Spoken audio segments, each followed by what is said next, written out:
आप देख रहे हैं अनहोनी। तो चलिए बढ़ते हैं आज की इस कहानी की ओर। ये बात थोड़ी पुरानी ज़रूर है, मगर आज भी जब कभी मैं इस घटना को याद करता हूँ तो मेरी रूहें कांपने लगती है। दरअसल आज से कुछ साल पहले मैं बस ड्राइवर था, हालांकि अभी भी हूँ, मगर तब मैं एक प्राइवेट कंपनी की बस चलाया करता था।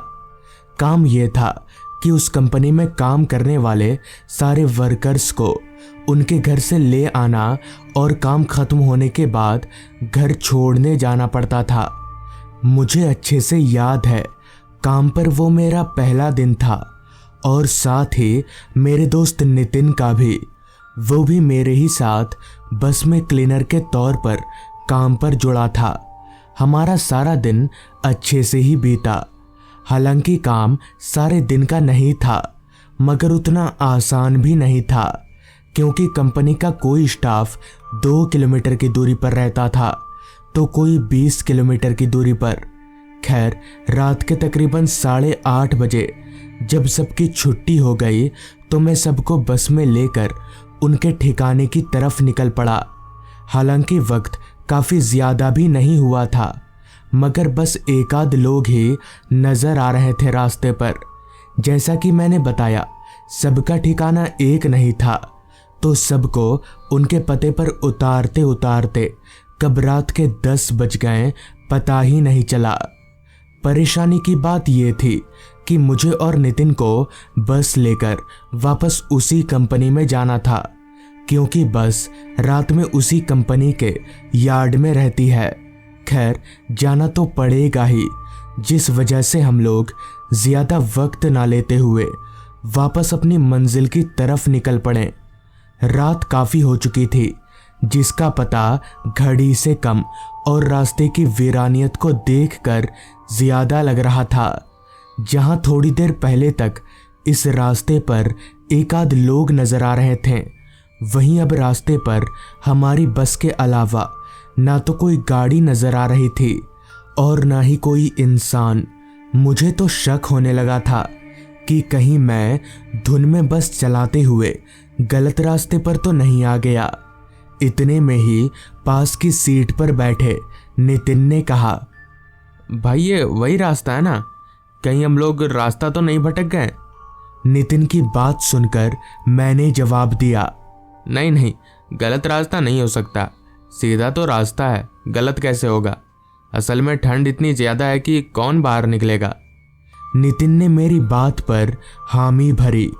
अब हमारी बस एक ऐसे रास्ते पर आ चुकी थी जहां ना तो एक भी स्ट्रीट लाइट जल रही थी और ना ही कोहरे की वजह से कुछ भी साफ तौर पर नजर आ रहा था। बस इतना ही समझ आ रहा था कि अब उस रास्ते के अगल बगल सिर्फ जंगल है। अभी हम लोग आगे बढ़ ही रहे थे कि तभी बस की हेडलाइट की रोशनी में हमें रास्ते के एक किनारे पर एक पेड़ के नीचे कोई औरत बैठी दिखी, जो कि शायद रो रही थी। मगर इस सुनसान रास्ते पर आखिर ये औरत ऐसे बैठकर रो क्यों रही है? मुझे लगा शायद इस औरत को कोई मदद चाहिए होगी। ये सोचकर अभी मैं बस की रफ्तार को धीमी कर ही रहा था कि तभी नितिन ने कहा, भाई बस मत रोक, मैंने बहुत कहानियों में सुना है कि ऐसे रास्तों पर चुड़ैल भटकती है। नितिन की बात पर मैंने जवाब दिया, ये सब कहानियों में ही होता है, तू पागल है क्या? हो सकता है इस औरत को कोई मदद चाहिए हो। हालांकि नितिन मुझे बस रोकने के लिए बहुत मना कर रहा था, मगर मैंने उसकी एक ना सुनी और बस को ठीक उस औरत के पास रोका। बस से नीचे उतरकर मैं उस औरत के करीब गया। हालांकि नितिन डरता बहुत था, मगर पीछे पीछे वो भी बस से नीचे उतरा। तभी मैंने उस औरत से कहा, क्या हुआ? आप इस सुनसान रास्ते पर ऐसे रो क्यों रही है? इस पर उस औरत ने कहा, वो लोग मेरे पति को मार डालेंगे, कृपया आप लोग उनको बचा लीजिए। इस पर मैंने कहा, कौन मार देगा? चलिए आप हमें वहां पर लेके चलिए, हम आपके पति को कुछ नहीं होने देंगे। मेरे इतना बोलते ही वो औरत झटपट उठ खड़ी हुई और हमें उसके पीछे चलने का इशारा किया। हम दोनों उस औरत के पीछे पीछे चलने लगे और नितिन भी हमारे साथ आ रहा था। उस औरत के पीछे पीछे कुछ देर चलने पर हम लोग एक पेड़ के पास पहुंचे। उस पेड़ के पास पहुंचकर औरत अचानक से रुक गई। तभी मैंने उस औरत से कहा, कहाँ है आपके पति? कौन मार रहा है उनको? मेरे इतना कहते ही वो औरत एकदम से हवा में धुआं हो गई। ये देखकर मैं और नितिन, हम दोनों की आंखें फटी की फटी रह गईं। हमें कुछ भी समझ नहीं आया कि आखिर अभी अभी जो हमारे साथ हुआ, क्या वो सच में था या कोई सपना देख रहे हैं हम। अभी मैं बेसुध सा वहां पर खड़ा ही था कि तभी नितिन बोल पड़ा, यहाँ खड़े खड़े देख क्या रहा है? भाग यहाँ से। नितिन की बात सुनकर मुझे होश आया, जिसके बाद हम दोनों वापस अपनी बस की तरफ भागने लगे। भागकर हम लोग सीधे बस में चढ़ गए। मैंने फटाफट बस में चाबी लगाई और हम लोग वापस से रोड पर आगे बढ़ने लगे। मैं बस चला तो रहा था, मगर स्टीयरिंग पर मेरे हाथ पूरी तरह से कांप रहे थे। ऊपर से ये जंगली रास्ता जो खत्म होने का नाम ही नहीं ले रहा था। इतने में ही नितिन बोला, देखा, मैंने कहा था ना बस मत रोक। इस पर मैंने कहा, अरे मुझे तो नहीं पता था यार कि वो औरत चुड़ैल निकलेगी। अभी मैंने इतना कहा ही था कि तभी तेजी से चल रही हमारी बस रास्ते पर अचानक से बंद पड़ गई। बस को ऐसे अचानक से बंद होता देख मैं और नितिन, हम दोनों और भी ज्यादा घबरा गए। मैंने फटाफट 3-4 बार बस की चाबी घुमाई, मगर बस ने तो जैसे स्टार्ट ना होने की कसम खा रखी थी। तभी मैंने नितिन से कहा, नीचे उतरना पड़ेगा, बस चालू नहीं हो रही। जिस पर नितिन बोला, पर यहाँ बस से नीचे उतरना सही रहेगा? तो मैंने कहा, पर हम लोग ऐसे यहाँ कब तक रहेंगे? देखना भी तो पड़ेगा कि आखिर दिक्कत क्या है। ये सब बात करके अभी हम दोनों बस से नीचे उतरने जा ही रहे थे कि तभी मेरी नज़र बस के सामने की तरफ गई। तो मैंने वहाँ जो देखा वो देखकर मेरे होश उड़ गए, क्योंकि अब बस के सामने बहुत सारे लोग आ चुके थे।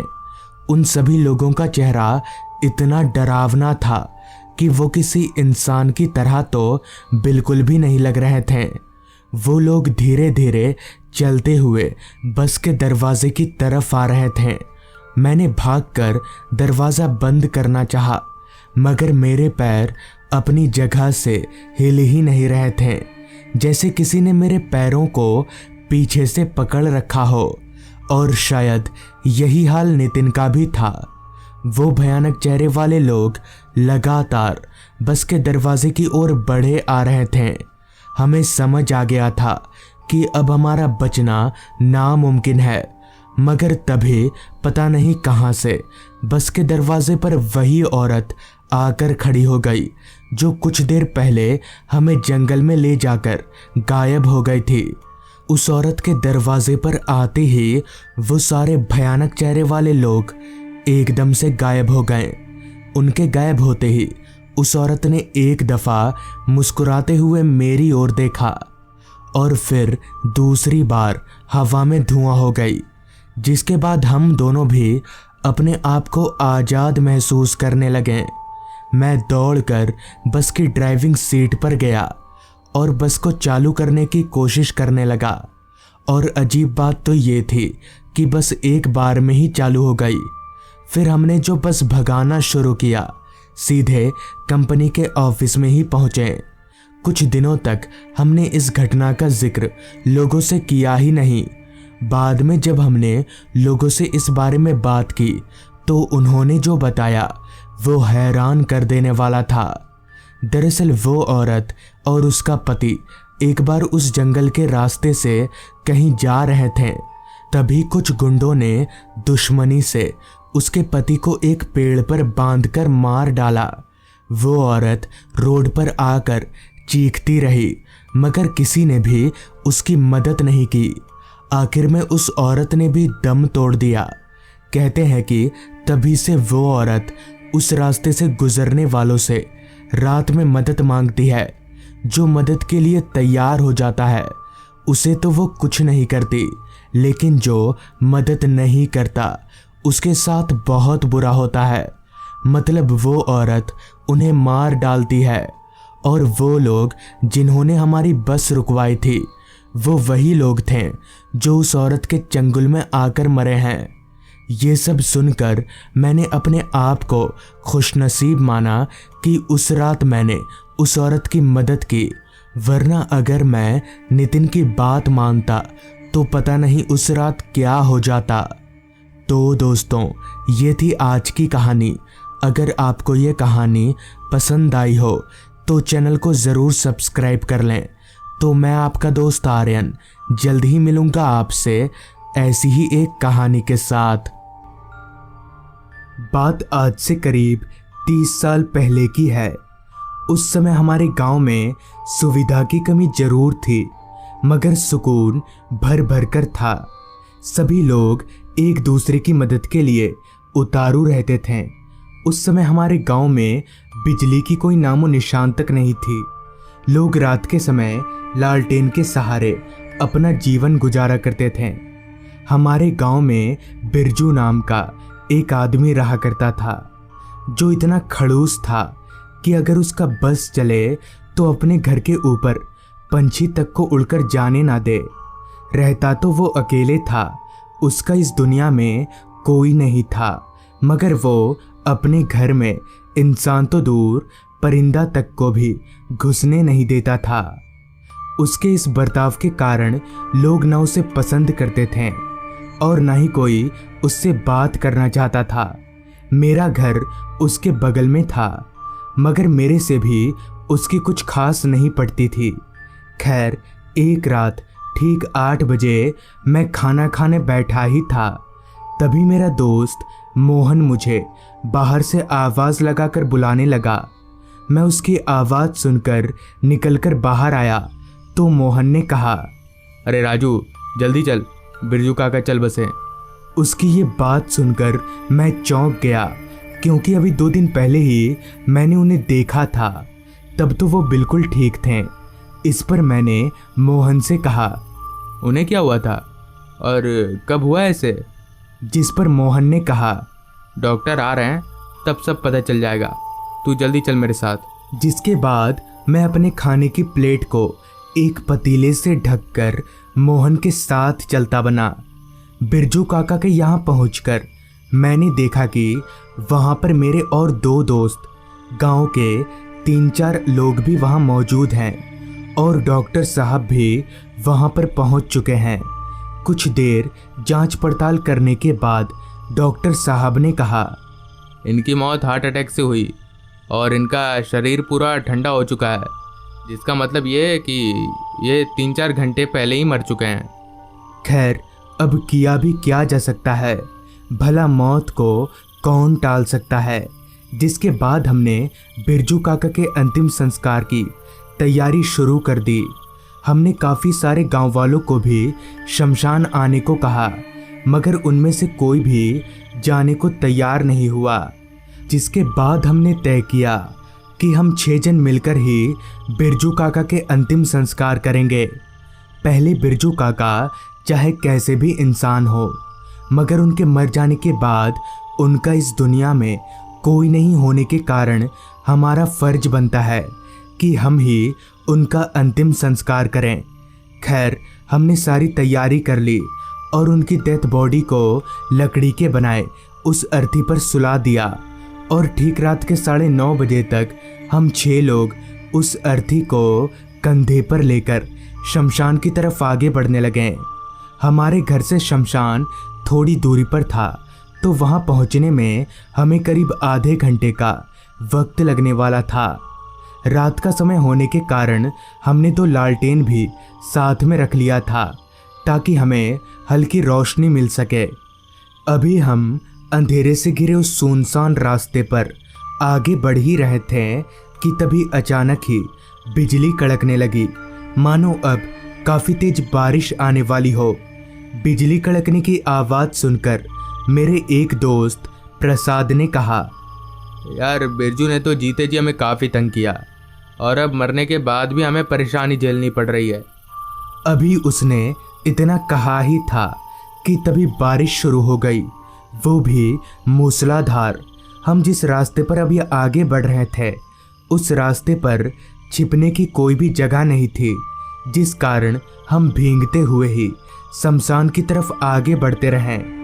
बारिश इतनी तेजी से बरस रही थी कि उसकी आवाज़ से अभी थोड़ी देर पहले तक जो सन्नाटा इस रास्ते पर छाया हुआ था वो चूर चूर हो गया, और साथ ही बारिश के कारण हमारे दोनों लालटेन भी बुझ गए। अभी लालटेन को दोबारा जलाने का कोई फ़ायदा नहीं था, क्योंकि लालटेन के जलाते ही वापस बारिश की वजह से बुझ जाएगी। खैर हम किसी तरह बारिश में भीगते हुए शमशान पहुँचे तो वो शमशान तेज बरस रही बारिश में काफ़ी भयानक दिख रहा था। हम जैसे ही शमशान के अंदर आए तो मोहन जोर जोर से चिल्लाने लगा, ये बोल कर कि वहाँ अभी कोई था उस पेड़ के नीचे। उसने जिस पेड़ की तरफ इशारा किया तो मैंने अपनी निगाहें उधर घुमाई, जहाँ मुझे ऐसा वैसा कुछ नहीं दिखा, जिस पर मैंने मोहन से कहा, पागल वागल हो गया क्या तू? अभी भी तेरी आदत नहीं गई डरने वाली? इस पर मोहन ने कहा, नहीं मैं सच बोल रहा हूँ, वहाँ कोई बूढ़ी औरत बैठी हुई थी। मोहन की यह बात सुनकर हम जोर जोर से हंसने लगे। सच में मोहन काफ़ी डरपोक लड़का है और पता नहीं कैसे वो इतनी रात को शमशान आने के लिए मान गया। खैर हमने अर्थी को शमशान से बहने वाली नदी के किनारे उतार दिया ताकि लंबे लंबे पेड़ों के कारण लाश बारिश में भीगने से बच सके, और खुद हम बगल में बने एक शेड के नीचे जाकर खड़े हो गए। हमें समझ नहीं आ रहा था कि हम बारिश के कारण चिता में आग कैसे दें, लिहाजा हम बारिश रुकने का इंतज़ार करने लगे। मगर काफ़ी समय के बाद भी जब बारिश नहीं रुकी तो मैंने गांव से आए उन दो बाकी लोगों से कहा, एक काम करिए, हम 4 लोग यहीं रुकते हैं, आप 2 लोग जाकर लकड़ियों का बंदोबस्त करिए ताकि बारिश रुकते ही हम काम को आगे बढ़ा सकें।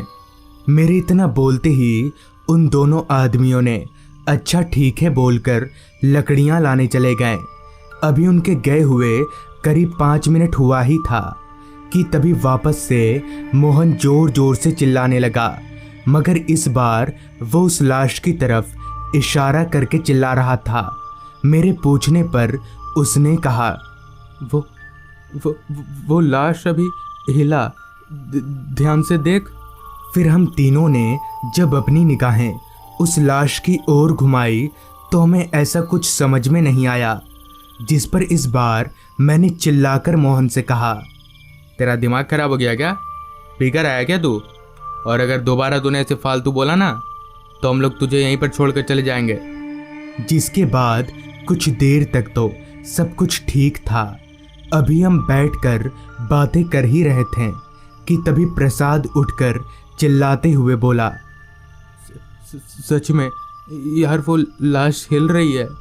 हमने तो उसे पानी के ऊपर रखा था, मगर अब देख वो काफ़ी नीचे खसक चुका है, उसके दोनों पैर पानी में डूब चुके हैं।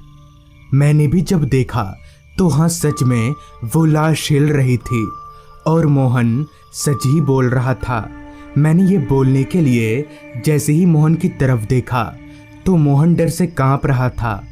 उसे इस तरह से डरता हुआ देख मेरे सबसे साहसी दोस्त अजय ने कहा, अरे डरो मत, वो लाश नदी के बहाव से हिल रही है, रुको मैं उसे खींचकर ऊपर लाता हूँ। और इतना बोलकर अजय उस लाश की तरफ आगे बढ़ने लगा। लाश के पास पहुंचकर अजय ने उसे ऊपर खींचने लगा, जिसके बाद कुछ ऐसा हुआ जिसकी हमने कभी कल्पना भी नहीं की थी। अभी अजय उस लाश को खींच ही रहा था कि तभी उस लाश ने उल्टा एक झटके से अजय को पानी में खींच लिया। ये देखकर हम तीनों डर से कपकपाने लगे। हमें समझ नहीं आ रहा था कि अब हमें क्या करना चाहिए। तभी अजय ने चिल्लाना शुरू कर दिया। हम अपने दोस्त को इस तरह से मरता हुआ नहीं छोड़ सकते थे। हम तीनों भी भागकर पानी में उतरे और अजय को खींचने लगे, मगर हम चारों की शक्ति उस लाश के आगे बेबस थी। वो लाश हमें खींचकर गहरे पानी की ओर ले जा रही थी कि तभी वहाँ लकड़ी लाने गए गांव के वहाँ 2 लोग आ पहुँचे, जिन्होंने हमें खींचकर बाहर निकाला, मगर वो भूतिया लाश पानी में ही डूब गई। तो इस तरह से उस रात हमारी जान बच गई। तो दोस्तों, ये थी आज की कहानी। अगर आपको ये कहानी अच्छी लगी हो तो चैनल को ज़रूर सब्सक्राइब करें। तो मैं आर्यन जल्द ही मिलूँगा आपसे ऐसी ही एक कहानी के साथ।